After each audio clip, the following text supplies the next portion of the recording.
Hello and welcome to BYJU'S Exam Prep IAS. As part of your comprehensive news analysis today, we'll be discussing 7 very important articles out of the Hindu Newspaper Daily Edition.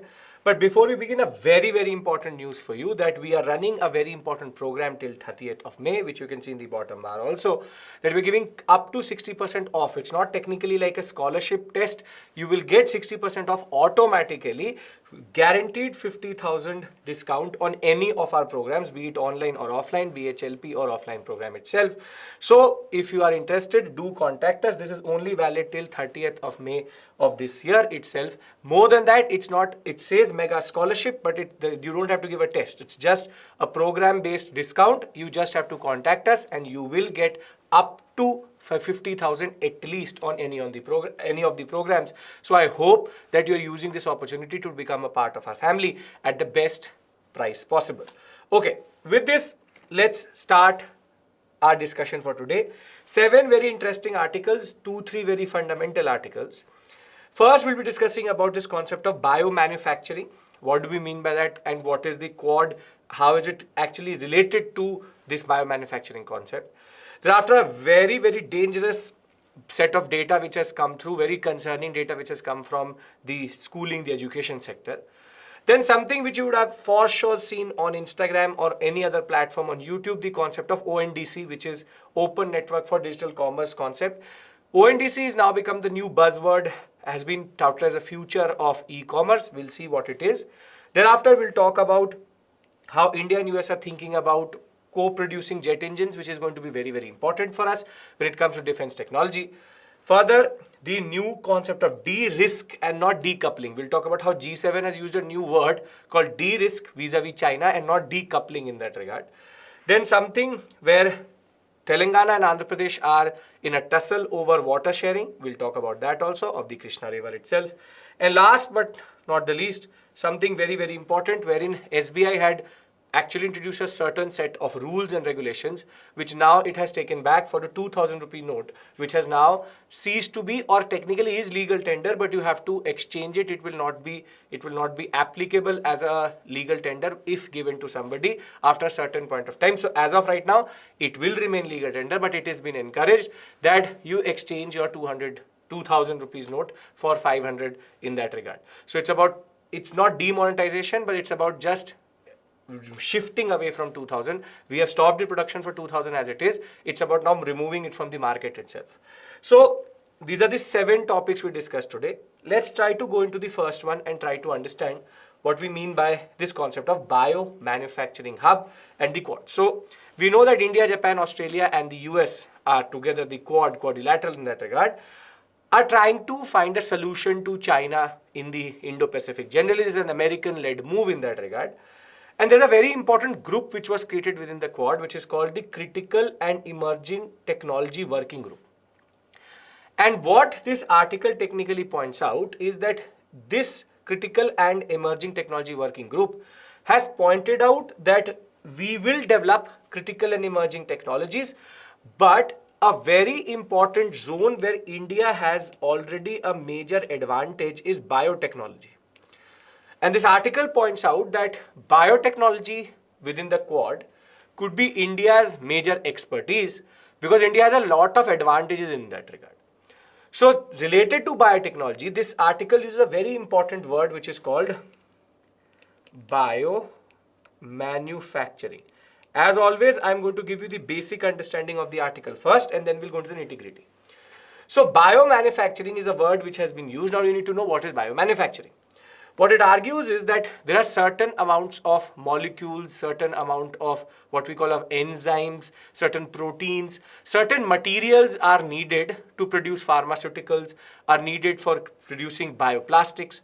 Basically, there's a set of material or resources which can be produced through living organisms or what we call as biotechnology, and therefore if we are producing materials, for example, amino acids, proteins, bioplastics, out of this biotechnology concept where you're using living organisms to produce this material, it is called biomanufacturing. Biomanufacturing would mean that we don't do it at an experimental scale, but we do it at a mass scale or a large scale vis-a-vis producing for the market itself. So the first point is biomanufacturing related to biotechnology itself is the concept that biotech is the use of technology in living organisms, biotechnology. Therefore, if living organisms are used to produce certain materials, bioplastics, amino acids, proteins, which are therefore very, very important for further industrial processes at a large scale, it is going to be called biomanufacturing. And India has a major biotech sector and also the manpower with regards to it. And therefore, it is much, much, much cheaper to do research and produce anything in India than to produce it in Australia, Japan, or in the US.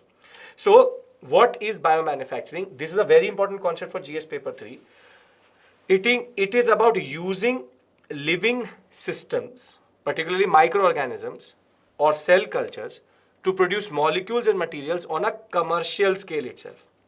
It is believed that close to 60% of all physical inputs into the global economy would be produced through this technology itself. And both US and China have recognized it as a very important sector vis-a-vis bioeconomies, as it is called. An example of this would be very simple. For example, proteins, nucleic acids for medicines, enzymes for the food industry, even bioplastics can be produced through bacteria. All of this is called biomanufacturing. The point is we know biomanufacturing, but it's about making it and taking it to a next scale altogether. It's about scalability. So therefore, biomanufacturing is the new buzzword in that regard. It is the future in the sense of pharmaceutical, food industry, or even plastics industry. So therefore, biomanufacturing is something which we need to look out for, and you need to know it for the exam. Now further, what the article points out is that biomanufacturing within the Quad itself, each of the countries have their own expertise. And therefore, India can be the hub for biomanufacturing because there are three advantages which India has. Firstly, there is already infrastructure which we have put in for biotechnology. Second, it is 33% cheaper to produce anything in India than to produce it in America. And further, we also have the workforce or the expertise in the workforce to actually do biomanufacturing. Though India has to go a step further, it has to tenfold increase its fermentation process. It needs to streamline the whole concept itself. This is an optimistic article. It's an article which is suggesting to the Quad that why don't you consider India as the hub for biomanufacturing, and therefore biomanufacture everything in India for these four countries in that regard.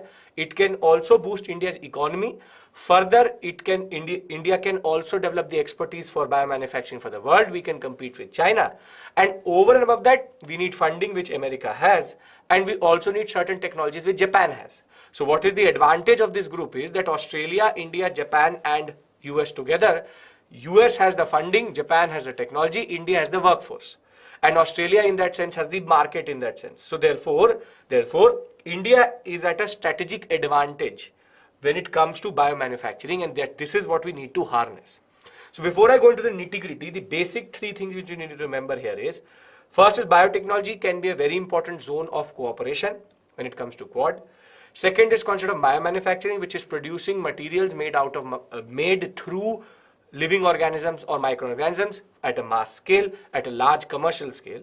And third is how India already has an advantage, but India needs a certain streamlining of that process. And what it tells you is how can we streamline in that sense. So we understand what is biomanufacturing, which is the concept of using living organisms, microorganisms for producing commercial scale materials. 60% of input in the world could be later through biotechnology. And therefore, US and China have already recognized it. India also understands its potentiality. Now, what does India have as an advantage? India's advantage is that we already have a national biodevelopment strategy, which gives us the basic structure of how we will become a global manufacturing hub by 2025. Further, in this four quadrilateral, in Japan, Australia, US and India, we needed money which is there with regards to the US. US has the funding capacity, Japan has the technology. We have the intellectual property and more than that, the manpower to produce it at a mass scale in that regard. So, India is the best choice for becoming a biomanufacturing hub because it has the infrastructure, the expertise and the available workforce. This is what is not there in the US or in Japan or in Australia, which is workforce. You need a proper labor or what we call as workforce which can go into the biotechnology sector. We have that. And as it says, it is 33% lower, it is 33% cheaper to produce anything in India related to biomanufacturing than in the US. So therefore, we have the capacity, we have the right skill set, we also have the right potentiality. So India's advantage is going to be its workforce and its infrastructure which is already there. However, we need to also change our strategy in the sense that when we talk about the workforce itself or the infrastructure, it also needs to change. It also needs to change. So the way we can harness it, that we have to tenfold increase our fermentation capacity. Therefore, we should be able to what is called a culture or produce bacteria at a level which is needed for this manufacturing, close to 10 million liters in the next 3 to 5 years. Further, India needs to uplift its workforce quality. Therefore, our workforce also needs to be exposed to cutting edge technology and training. So the workforce is there, but they are based also on outdated technology. And further, we need to create a quad hub. What do you mean by quad hub? And this is the way forward in that regard. The quad hub would be that it is going to make sure that bilateral governmental efforts, research, all come under one hub. And over and above that, we should be also able to harmonize the language, because different languages, regulations, data sharing for all these countries in that regard. So it's a very interesting, straightforward article, but a very important one. So the first concept, before I move on to the next article itself, is that the Quad has its own what we call as advantage. Disadvantage. Advantage is that the US is a major funder, Japan has the technology, Australia and India in that sense have the population, but not that much with regards to Australia. But India has a major advantage within this whole Quad setup, which is both workforce and when we could talk about market. Now, when we talk about Quad has a very specific group which works on emerging and new technologies, but they have not fully recognized the importance of biotechnology. And if biotechnology is an area which India needs to concentrate on, then biomanufacturing is very, very important. Biomanufacturing, as I said, is the concept of producing at the level of at the scale of the market or at a commercial scale via microorganisms and living organisms producing materials, for example, bioplastics or enzymes or amino acids.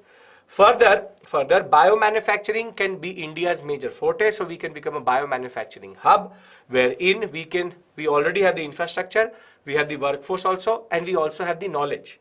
We just need to harmonize it in a certain way. So the concept is that we need to create a Quad hub in which all these things can come together. Over and above that, what is equally important is the concept that we need to also increase our capacity in that regard. So this is a very, very important article for you because it has introduced to you certain words which are very, very important. So biomanufacturing should be totally clear. The concept of biomanufacturing hub. Then India's major advantage, which is workforce expertise, but it needs also cutting edge technology. We need to update their knowledge. Further, infrastructure needs to go to the scale that we need it. And further, Quad has its own needs and we need to also bring it together in a hub. So it's a very interesting article, very important article. Quad has been in the news, but there is something equally interesting in that regard. So I hope that this article is totally clear, very straightforward, because it's an optimistic article, tells you something new. So these are words which are going to be now sprinkled around in the examination, GS paper 3. Thereafter, we come to a very, what we call as concerning data, which the Hindu newspaper points out, which is related to percentage of children under single teachers, or what we call as lone means one, lone teacher schools, in a sense that there's only one teacher only. So millions of children are still studying in single teacher schools even after 14 years of the Right to Education Act. So before we go into the analysis of it, let's look at the data generally. If you look at the data, you see a very concerning pattern. So for example, in Jharkhand, and now we are trying to analyze it ourselves, and thereafter we'll see what the article says. In Jharkhand, for example, 30.9% of all schools are single teacher schools. So proportion of schools with single teacher. More than that, the average number of students on that one single teacher is 46, which is a very big number. And the proportion of children enrolled in the single teacher schools is close to 25%. So 25% of all children are in a school in which there is only one teacher. This is Jharkhand. If you go a little bit further, it is more and more ubiquitous in India. Vis-a-vis, you see Andhra Pradesh. 33.9% of all schools are single teacher. However, because the ratio of children is less, therefore the proportion of children under single school is only 15.5%. But this is still a very big number, 1/3. Thereafter, Telangana 30.3%, 21. But a major concerning thing which you can see here is that though only 9.7% of all schools in Bihar are single teacher, 96 children on one teacher. Further, if you go down, Uttar Pradesh, 2.5% of the schools are single teacher, but 70 children on one teacher. So if you look at it, you have 28%, 27%, 21%. The national average comes out to be 14.7%, but that is equally big. Here, there are three types of things which we are trying to analyze. First is how much percentage of schools are single teacher. This is this data. The second column tells you percentage of students with this single teacher. And the third column tells you if that is the case that there is only one teacher, then how many children are under that one teacher in that regard. And this data only points out that we have to still go a very long way when it comes to our school infrastructure. Because teachers' recruitment and training is not happening. As it is in all states, teachers' recruitment is the last thing we think about. And if we go by this data, it is very, very important that we expedite and we accelerate the process of teacher recruitment. Because education sector cannot be ignored this way. So, if we go by this UDIS data, this has been launched by what is called UDIS, which is Unified District Information System for Education. The proportion of single teachers in the primary level in Jharkhand is close to 1/3. And if you look at the data, it is more concerning that it is not just Jharkhand, but very good performing state when it comes to their economy are also having this problem. So the national average of single teacher schools is 14.7%, which is quite high. That all schools in India, 14.7% of the schools have only one teacher, which is quite dangerous that way.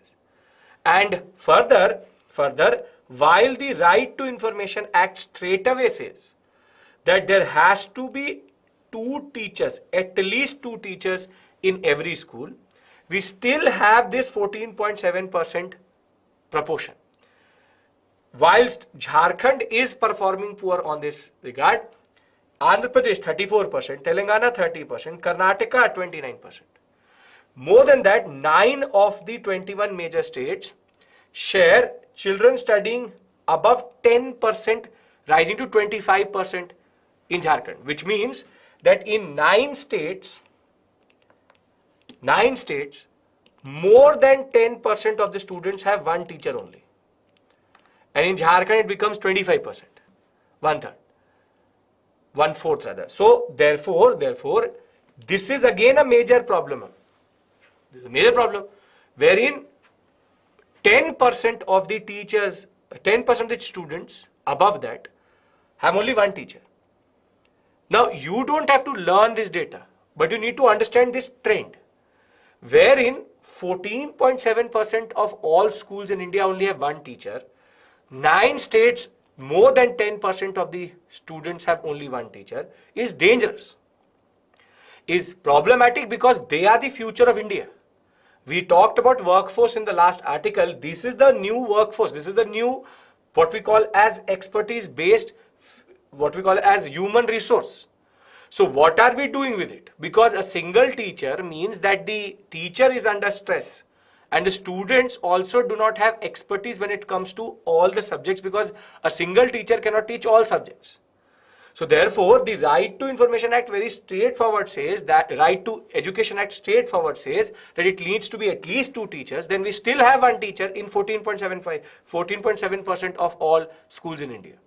But this data also needs to be analyzed in certain ways, because in certain areas, it could be that this proportion would be there, but overall the data is concerning. For example, in areas where the population density is low or is scattered across, obviously single teacher is enough. For example, Himachal Pradesh is a very good example of this. Single teacher is 27%, quite high, but students is below 20. So therefore it means that because the habitations are scattered across the whole landscape itself, the student number is low. So 10 students, 1 teacher is good enough. Kerala, again a very good example. Second best arrangement when it comes to tiny habitations. 10 students on an average are there. Proportion of single teachers is low at 4%. And the proportion of studying and with the single teacher is 1%. Lowest again major states. So if you look at the Kerala numbers, you see only 4% are what we call a single school.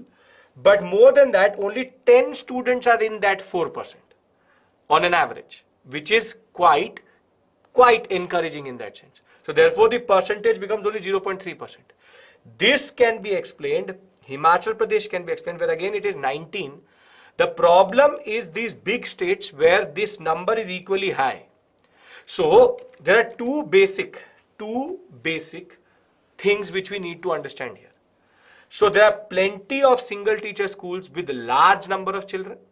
On an average, single teacher schools had 39 pupils in MP, 46 in Jharkhand, 70 in Uttar Pradesh, 96 in Bihar. And 9 out of the 21 major states had average 30, which is 1 teacher, 30 students. So if I bring all this data together in a way, if I bring all this UT's data together, 14.7% of all schools in India are single teacher. Further, 10%, more than 10% of all children in India in the major 9 states have only 1 teacher. Further, on an average, 30 students are there for 1 teacher in India average, but can be as high as 96 for 1 in Bihar. There can be one explanation, which is that it is scattered population, but that may be true for tiny, what we call as smaller habitations in Himachal Pradesh and Kerala. But the concerning is that it is still quite high, 1:30. So there are 2 possible answers for this. Because the Right to Education Act says that there needs to be a single teacher school, or there needs to be a primary school within every 1 kilometer of every habitation. Therefore, there's a lot of pressure on states to produce schools, but they don't have teachers. But that would not actually explain they have enough time in the last 14 years to at least recruit another teacher. So the most likeliest of explanations for this is that the state governments are saving money. They're saving money by understaffing schools in underprivileged areas, and therefore in Jharkhand since 2016 there has been no teachers recruitment. So with every passing year more teachers are retiring, and therefore teachers also, this is going to remote areas. It is going to become a mess very soon. So it's a lot of data. Let me bring it together in one space. Try to understand 4 basic things out of this article. One is that when it comes to education in India, we have a concerning trend, which is close to 15% of all schools have only 1 teacher. Right to Education Act says that it needs to be at least 2 in primary level. Primary is a very fundamental space for what we call as human resource development. There it is, we are finding that more than 10% of all students in India only have 1 teacher. Further, the ratio of student is to teacher is 1:30 across India, when it comes to the 9 state average. However, it can be as high as 96 to 1. Imagine 100 students for one teacher is a very big number. And more than that, yes, there will be in certain areas, for example, Kerala and Himachal Pradesh, this number. But in big states where there is no scarce population, it's proper densely populated areas, this is a very concerning picture in that regard. And last but not the least is one explanation would be that the Right to Education Act says that every 1 kilometer of habitation there needs to be school, but at least 2 teachers could be recruited. The major concern here is that the states are saving money by not recruiting the teachers, and with more teachers retiring, this number is going to become bigger and bigger. And therefore, Jharkhand being a very good example, for close to 8 years there has been no recruitment of teachers, which is equally concerning in that regard. So, before I move on to the ONDC article, a very important article for your basic understanding of the education sector. Education sector was hit the most when it comes to, along with the health sector, with the pandemic. You see how much pressure is there on that single teacher itself, managing everything from expertise, from biology to chemistry to everything with regards to primary education, mathematics, English, every language they need to know of that state, which is quite problematic because that much load on a teacher is too much. And therefore, the teachers are under stress, the students are not learning, human resource development in India is therefore getting wasted. We are wasting our demographic dividend if we are not going to actually see to it that this number and this data changes. If this data doesn't change, then we are for sure destroying our what we call as demographic dividend. This very young population we have don't have the requisite expertise from teachers, and it's not about teachers, it's about the resources which are also given to these students and teachers in that regard. So very important concerning news, and please keep it in your mind while writing essays or generally anything for GS paper 2 or 3, you need to know this. Even for ethics, you need to know this basic data. So I hope till this point everything makes sense. We've done 2 articles. First related to biomanufacturing, Quad, how India can become a manufacturing hub with regards to biotechnology. Second was this data which is coming out of different states. Don't learn the raw data because it is of no use to you. By the time you write this examination, the data will change. But you need to understand the concerning trend. Trends are very, very important in the paper. So remember the trend. Now, with this, we move to the concept of ONDC or Open Network for Digital Commerce. I'll call it ONDC now, Open Network for Digital Commerce. So it is related to e-commerce and it is about this concept of open network. Now let me give you a very simple example of this and you will automatically understand it. So for example, today you have to send me money, but I have what we call as my wallet in Paytm, but you have it in PhonePe and the other friend has it in Google Pay. You'd have seen that basically even though if I don't have a GPay account or a PhonePe account, I just have to show the QR code, your friend, you will scan it or I will scan it, and by looking at the QR code we can send each other money, which means that it is a open network and unified in the sense that we don't need to have initially we needed to, but now we don't need to have under UPI the concept of same platform or same wallet. So I can send from Paytm to PhonePe, PhonePe to Google Pay, Google Pay to Paytm, any combination you want. So therefore it is an open network. Therefore, the numbers once shared can be used for different accounts itself. First, second, more than that, it is based on a unified platform. You can use the QR code, you can send money to anybody. This is called an open network and unified platform wherein you are not bound by the intermediary. Understand this, that the intermediary, the platform which is giving you the ability, your phone, the app which you are using is not in a way restricting your access to the economy or to the financial sector. So it's not that I have to have Paytm, you have to have Paytm. If you know 5, 6, 7 years back, it used to be before UPI came through, the concept was Paytm to Paytm transfer used to happen, PhonePe to PhonePe transfer used to happen. Now it's not like that. I can use my Paytm scanner to send money to you in PhonePe also. So therefore, the simple concept is it is unified and it is based on open network. Open network means the information is, or the access to information is available to everybody. So you are not bound by the intermediary. Listen to this line. You are not bound by the intermediary means that the one who is providing you the service is not binding you to its own service. This is called open network and concept of unified platform. Now let's take an opposite example of this. I want to buy, for example, a phone. I only have Amazon account, but Flipkart seller is selling that phone at a much cheaper rate than the Amazon seller.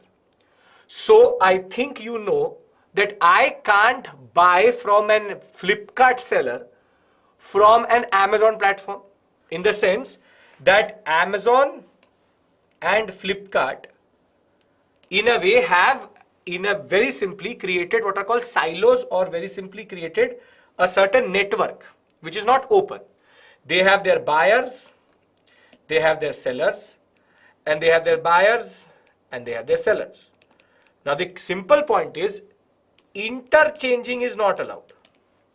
I can only buy and sell from an Amazon or a Flipkart seller.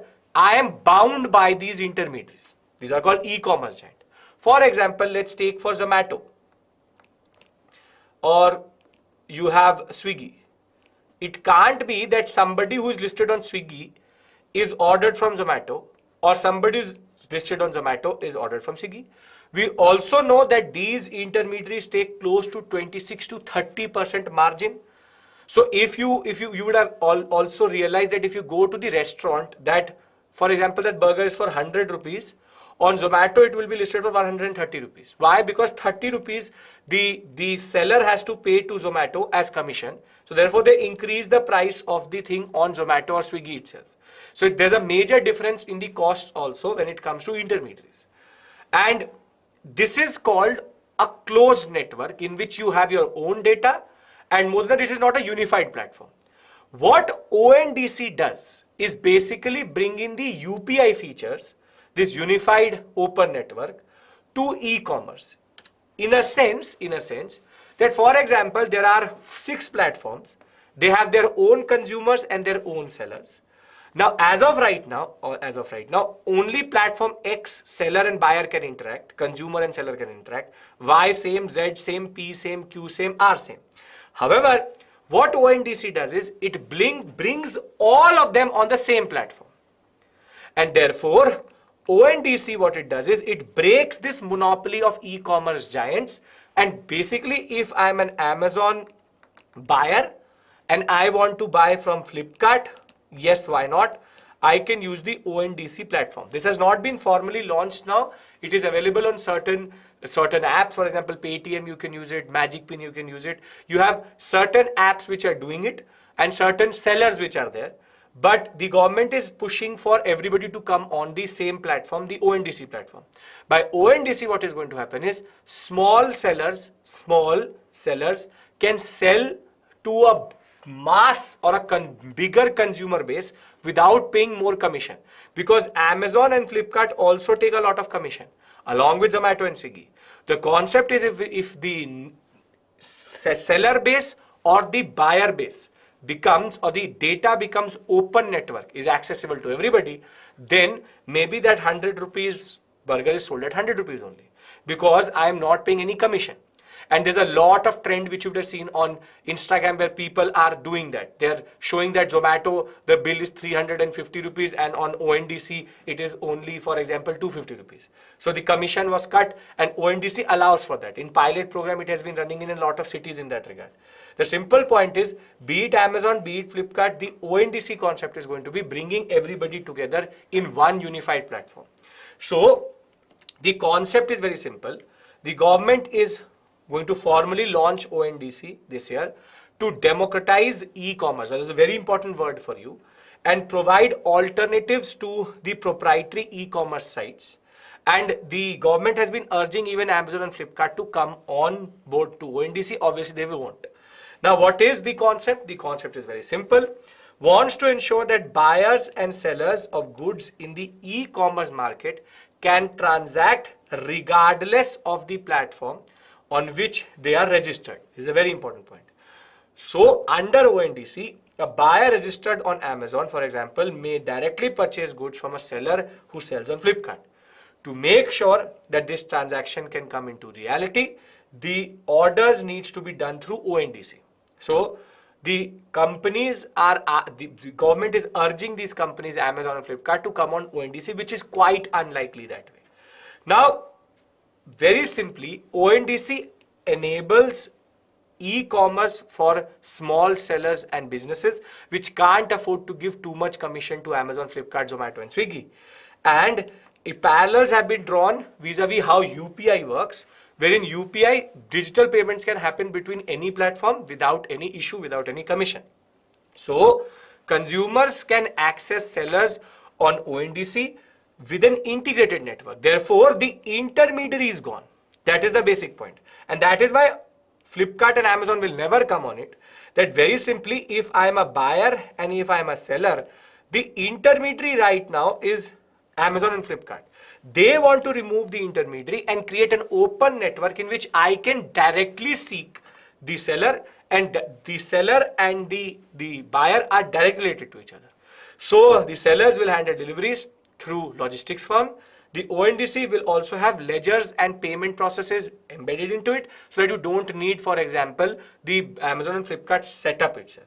So the simple point of the matter is there has been a lot of parallels which have been brought in through UPI. The concept is the platform-centric model which is there, wherein Amazon and Flipkart have a monopoly over e-commerce. It's about breaking it and creating a UPI type search system, wherein the UPI project, irrespective of the platform, you can get money in that regard. So the government has been pushing it to make sure that the domination and the monopoly of e-commerce giants can be taken away. We have created silos or certain compartments in which we are working. For instance, they have been accused, Amazon and Flipkart have been accused of promoting certain sellers. Food delivery apps such as Zomato and Swiggy have been accused of charging high commissions from sellers, and therefore ONDC can connect the buyers and sellers across platforms, bringing them at the same level itself. However, there's a lot to be done in that regard, because ONDC does seem as a good concept. If and how the government will list the products is going to be important. Competition always pushes e-commerce to list on the what we call as at very low prices, likely to catch fancy buyers in that regard. Onboarding and listing of sellers is going to be heavily influenced by the ability of the sellers to fulfill that order itself. And if it has to prevent the platform from benefiting in that regard, there needs to be investment which needs to go in. Eventually, it will also start to affect the consumer experience, the consumer services. So it needs to also be thought out that it works in the larger context. So before I move on to the Prelims Bytes section, let's try to understand what we've done today, and I'll repeat the ONDC concept itself fully. First, we discussed the concept of biomanufacturing. Biomanufacturing is something related to biotechnology. Living organisms should produce materials. It's called biomanufacturing. India can become a hub for biomanufacturing in that regard. And in the Quad, the US has the money, Japan has the technology, we have the workforce. Second article was based on a very concerning trend. 14.7% of all schools in India are single teacher, and over and above that, the students, more than 10% of students in India have only one teacher, and more than that, the ratio is 1:30. All of this is quite concerning, because in certain states it can be 1:96. The last topic we discussed is this revolution called ONDC. ONDC, as I said, is about breaking the back or breaking the monopoly of e-commerce giants and these food delivery apps, wherein as of right now, the buyer and the seller is linked through the intermediary. The intermediary takes a commission for linking these two, buyer and seller, together. But ONDC tries to remove the intermediary itself and creates an open network of buyers and sellers, and these can automatically seek each other without an intermediary. The concept is to remove the intermediary, so for allowing for lesser commissions and therefore more people joining this whole concept. But we need the infrastructure, right listing, and better consumer experience in that regard. So the simple point is, be it this whole structure in that regard, The simple concept is ONDC can change e-commerce forever, like UPI did for us. We now tend to not even carry cash. From 1 rupee payment to 100 rupee to 1000, we do it through UPI. And the beauty of UPI is that it can be done across any platform via QR code. That is can be and could be the future of e-commerce also, that a seller on Amazon is being seeked by a buyer on Flipkart, and that could be the future in that regard. Let's see how that pans out. So in the first 3 articles, mains level, very deep articles, we tried to understand these 3 concepts: biomanufacturing, ONDC, and single school teachers. And I hope this section is totally clear in your mind. ONDC is about removing the intermediary and creating an open network and unified network of buyers and sellers coming together without intermediaries, allowing for less commissions. So I think this made sense to everybody. I can move to the next section, which is the Prelims Bytes section. Here we have 4 articles, small, straightforward, related to certain issues which later can become big for mains. Right now, it is based on these certain words. So the first is these 3-4 terms which were used in the newspaper: Indus X, ISET. See, recently on the sidelines of the G7, the foreign ministers met. So India and US have been contemplating on co-producing jet engines, long-range artillery and infantry vehicle itself. And this initiative on critical and emerging technologies. If you remember, critical and emerging group was there. So ISET is critical and emerging technology initiative. It's about bringing these 2 countries together so as to produce certain things. However, the most important concept is that under Index X, they will promote certain partnerships which will allow for technology transfer.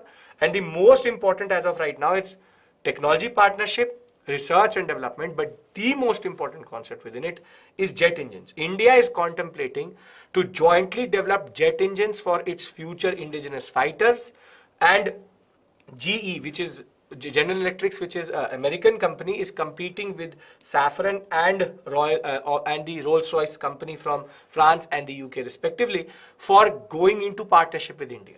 The most important point is, be it Safran or be it the Rolls-Royce, be it GE, if India gets technology transfer of jet engines under any of these partnerships, this could be a game changer, because China does not have the capacity to produce its own engines as of right now. So India in partnership with either the US is becoming more and more realistic, but UK or France, if it can produce its own jet engines in India and there's a technology transfer on how these engines are made, it could be a game changer for India. This is something which is going to further develop.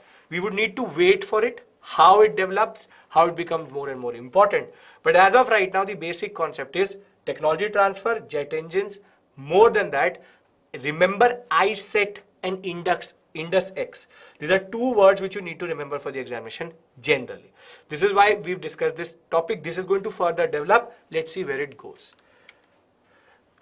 Now comes a very interesting concept of de-risk and decoupling. See, we know that the G7 in all forms was talking about China, be it the world economy, be it the Indo-Pacific. But for the first time, they've used this concept de-risking rather than decoupling. Decoupling would mean that you break relationship with China. That is what they're talking about. They're saying that we are not going to destroy our relationship with China. We will not decouple our relationship with China. We want to de-risk our economies. And what do you mean by de-risk is, they are saying that China dominates as a manufacturing giant, and therefore all supply as of right now comes from China. And we want to diversify our relationship with China and also diversify our supply chain. Therefore, de-risking. The risk is China can stop it and economies will come at a halt. So therefore, we are trying to de-risk our economies via this concept.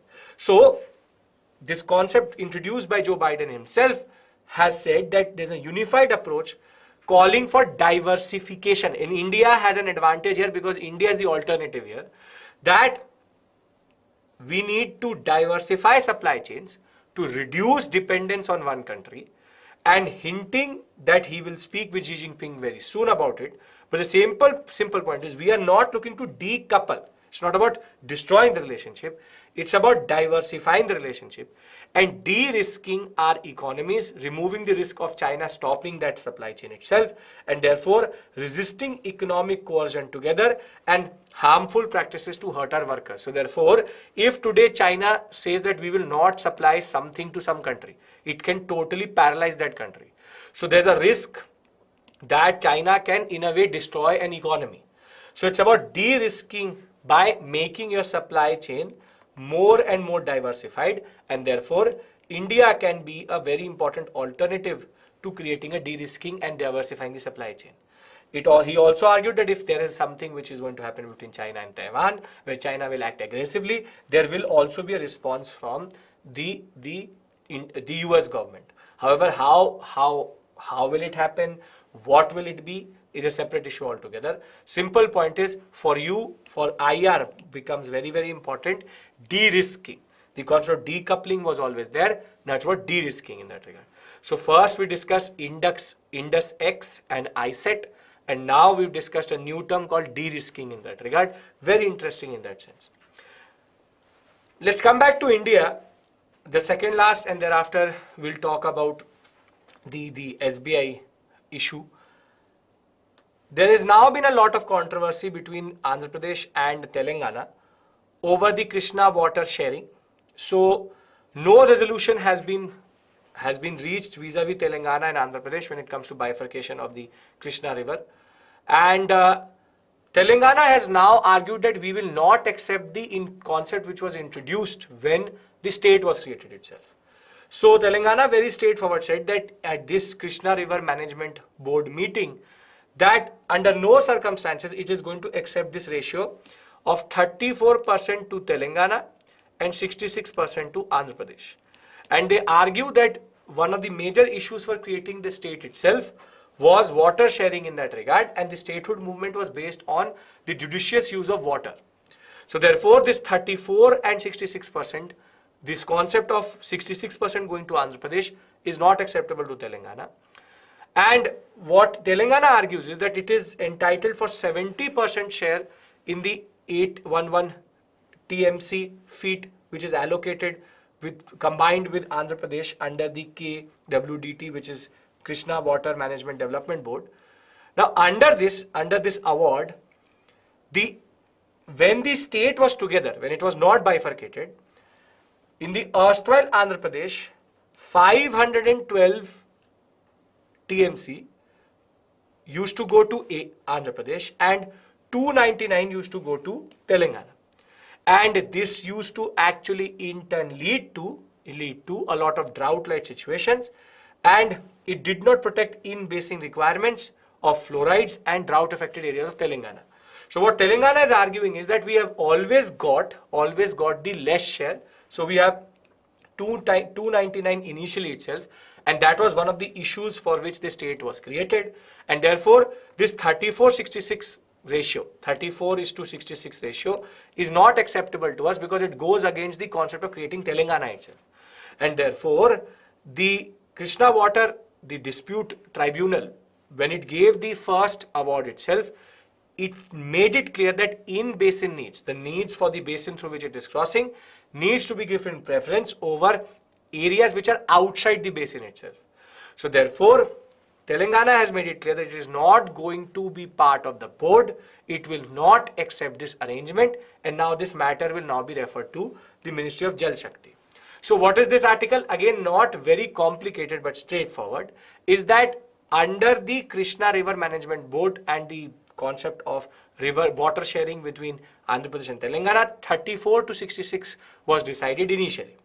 Under the Krishna Water Dispute Tribunal 1, with the award which was given within this tribunal itself, it was decided that 512 and 299 will be shared, but that itself, Telangana is arguing was skewed. That is why we went for statehood, and we are entitled to at least 70% of the share because Andhra Pradesh is diverting water outside the basin. We want it for the in-basin concept for the drought-prone areas. So this is again a topic which is going to develop further. You will see more editorials and then we will talk about it in the first section rather than here, which is prelims. But I'm just giving you a heads up that this is going to become an issue very, very soon, wherein they are going to talk about how this 3466 needs to be changed, and at least 50-50 or 70-30 Telangana is asking for. And the basic point is water sharing is something very important. As it is, we have too many disputes when it comes to rivers in India, and therefore this is a new one, not a new one, but an old issue now going to Ministry of Jal Shakti. So please remember this point, that Telangana has rejected the original plan of water sharing, which was given under the Krishna Water Disputes Tribunal 1 as it is, and it is now going to lead to this ratio to be challenged. So before we go to the SBI thing, what have we done till this point? Biomanufacturing, ONDC, the concept of single schools. Further, we've understood ISET, the Indus X concept. Further, this new development vis-a-vis de-risking. And last but not the least was the Krishna water sharing issue between Telangana and Andhra Pradesh. Now we come to a U-turn which SBI has taken, wherein this is something as general knowledge to you because you could be doing it also, wherein when people seek to swap their 2000 notes for 500, SBI issued a certain notification. Under this notification, it said that you need to fill up a form which is going to be called a requisition slip for exchange, and you need to also produce an ID proof. Now this was seen as something which was in violation of what RBI said. RBI had not ordered to collect proofs for exchanging notes itself. And more than that, this is concept of surveillance, in the sense that SBI was trying to create a type of surveillance in which who is changing these 2000 notes is also equally important, which only discourages the people from doing it, because people may have certain reasons for having their 2000 rupees notes. Not just that, not you and me will go and change our black money into 2000 to 500. That is not the scale at which it happens. But people thought of it as a concept that small buyers, small sellers, people who are either duped by giving them 2000, how will they produce a requisition slip? Will first have to fill a requisition slip, also produce a certain valid document. So SBI has now taken back this concept. So in a sudden flip, the biggest banker in India has withdrew its decision to have a mandatory exchange slip for the 2000 rupees notes exchange itself.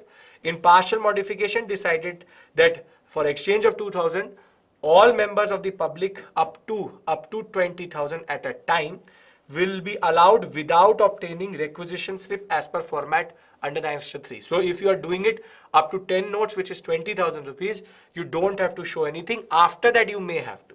So no identity proof is required to be submitted by the tenderer at the time of exchange, and henceforth they change the whole concept. Just to give you a basic summary of what it means, no requisition slip is required for changing up to 20,000. No ID proof is required by any firm for this same type of transaction. And this is against what was announced on May 19th, on which they said that you have to show a certain slip and also show a certain ID. And therefore, this facility will be available from May 23rd. So very simply, before we go to the mains questions, we've done 7 topics. What are the 7 topics? We first discussed the concept of biomanufacturing, how India can become a hub for biomanufacturing within Quad. We have the workforce, the expertise. Second, we understood the concept of single schools. 14.7% of all schools, more than 10% of all children are under single teachers. Third, we discussed the concept of ONDC and the concept of how ONDC wants to remove the intermediary, open network, and we can have cross-platform buying and selling in that regard. Then we moved to this concept of ISET and Indus X, under which India is now trying to get what is called jet engine technology from the Americans, and that would be a game changer. Thereafter, we understood the concept of the Krishna water sharing, that how Telangana has rejected it. Last topic we discussed this SBI change, how SBI has taken back on what it's trying to argue. And last but not the least is this concept of de-risking, where we discussed a new word called de-risking, which is diversification of supply chain. So I hope all of this made sense to you. I'll just discuss the 2 questions which you have to attempt from this discussion. As it is, there are 5 questions waiting, so 7 questions that are waiting for you on the Telegram channel, so do subscribe to it also.